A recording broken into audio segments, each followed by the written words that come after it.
سبق ہے، سبق 14 ہے سندھی ادب کی مختصر تاریخ، سندھی لٹریچر کی مختصر تاریخ۔ کہتا ہے کہ سندھی زبان بہت قدیم زبان ہے، پرانی زبان ہے۔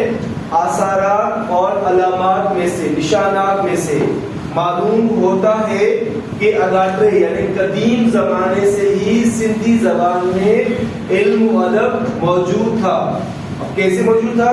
کہتا ہے عربوں کی کتابوں سے معلوم ہوتا ہے کہ عربوں کی حکومت کے دور میں قرآن شریف کا سندھی زبان میں ترجمہ ہوا تھا، سندھی زبان میں ترجمہ تھیو ہو۔ یہ لوکل لینگویج بھی ہے، جتنی بھی لوکل لینگویج ہیں ان تمام لینگویج میں سے قرآن شریف کا سب سے پہلے سندھی زبان میں ترجمہ ہوا تھا۔ یہ کہاں سے معلوم ہوتا ہے؟ خود عربوں کی کتابوں سے معلوم ہوا ہے، اور انہوں نے اپنی کتابوں میں لکھا ہے کہ قرآن شریف کا سندھی زبان میں ترجمہ ہوا تھا، چونکہ یہاں پر اسلام پھیل رہا تھا اور یہاں کے لوگوں کو عربی اتنی سمجھ میں نہیں آ رہی تھی۔ تو اب نام آتا ہے عبداللہ بن حنبلی نام شخص کا، بادشاہ کا، اس نے اس کا ترجمہ کرایا تھا، اور یہ پہلی برے صغیر کی لینگویج ہے جس میں سب سے پہلے قرآن کا ترجمہ ہوا ہے۔ کس کے دور میں؟ عربوں کے دور میں۔ ہمارا یہ پہلا سوال بھی ہے۔ سوال پہلا کیا ہے؟ عربوں کے دور میں سندھی ادب کے کون سے علامات ملتے ہیں؟ عربوں کے دور میں سندھی ادب کے یہ علامات ملتے ہیں کہ اس دور میں قرآن شریف کا سندھی زبان میں ترجمہ ہوا تھا۔ عربوں کے بعد سومرن جو دور، سیکنڈ دور ہے، لوکل لوگ تھے یہاں کے، سومرن جو دور 1050 سے 1050 سے سومروں کا دور شروع ہوتا ہے۔ عربوں کے بعد سومروں کا دور شروع ہوتا ہے 1050 سے۔ اس دور میں زیادہ کچھ نہیں ملتا، لیکن جو کچھ ملتا ہے اس سے معلوم ہوتا ہے کہ اس دور میں سندھی شاعری اوج تے ہوئی، سندھی شاعری عروج پر تھی۔ اوج مینس عروج، تے ہوئی، عروج پر تھی۔ اس دور میں سندھی شاعری عروج پر تھی، جس میں ہر قسم کے مضمون بیان ہوتے تھے، روحانیت، اخلاقیات، رومانوی داستانوں اور سندھ کے بہادروں کی بہادری کا ذکر اشعار میں، شعر و شاعری میں کیا جاتا تھا۔ یعنی اگر کسی شخص نے کوئی بہادری کا کام کیا تو اس میں نثر میں نہیں بلکہ نظم میں اس کو جو ہے اس کا کارنامہ جو ہے بتایا جاتا تھا۔ کسی کو روحانیت کے سبق دینے تھے تو اس کو شاعری ذریعے روحانیت، اخلاقیات کے سبق دیے جاتے تھے۔ اس طرح کی شاعری ہوتی تھی سومروں کے دور میں۔ اور اس چیپٹر کا ہمارا دوسرا سوال بھی یہی ہے کہ سومروں کے دور کی سندھی ادب کے بارے میں آپ کو کون سی باتیں معلوم ہوئی ہیں؟ سومروں کے دور کی سندھی ادب کے بارے میں یہ باتیں معلوم ہوئی ہیں کہ اس دور میں سندھی شاعری عروج پر تھی، جس میں روحانیت، اخلاقیات، رومانوی داستانوں اور سندھ کے بہادروں کی بہادری کا ذکر اشعار میں کیا جاتا تھا۔ اس کے بعد تیسرا دور سومروں کے بعد سمن جو دور، سمن جو دور شروع ہوتا ہے، سموں کا دور، یہ بھی لوکل یہاں کے لوگ سندھی تھے، یہیں کے لوگ تھے۔ سمن جو دور شروع ہوتا ہے، اس دور میں بہت سارے سندھی شاعروں کے نام ملتے ہیں، لیکن اس دور کے اہم شاعر قاضی ابو سعید کادر، ان کا پورا نام ہے قاضی ابو سعید کادر ہو کر گزرے ہیں، جو سندھی زبان کے بہت بڑے شاعر ہو کر گزرے ہیں، سندھی زبان کے بہت بڑے شاعر ہو گزرے ہیں قاضی ابو سعید کادر۔ ایگزام میں یہ MCQs میں آ چکا ہے کہ سموں کے دور کے اہم شاعر ہو کر گزرے ہیں، سموں کے دور کے اہم شاعر قاضی کادر ہیں، جو سندھی زبان کے بہت بڑے شاعر ہو کر گزرے ہیں، جس کے 100 سے بھی زیادہ اشعار ملے ہیں، جن میں تصوف، خدا کی تعریف اور وحدانیت کی باتیں ان اشعار میں بیان کی گئی ہیں۔ اس کے بعد نمبر 4 دور ہوتا ہے ارغونن جو دور، یہ نان سندھی یہاں کے لوگ نہیں تھے، افغانستان سے آئے تھے۔ 5واں ترکھانن جو دور، یہ بھی یہاں کے نہیں تھے، یہ بھی افغانستان سے آئے تھے۔ 6 مغلن جو دور، مغل بھی یہاں کے نہیں تھے، تو یہ کہیں اور سے آئے تھے۔ تو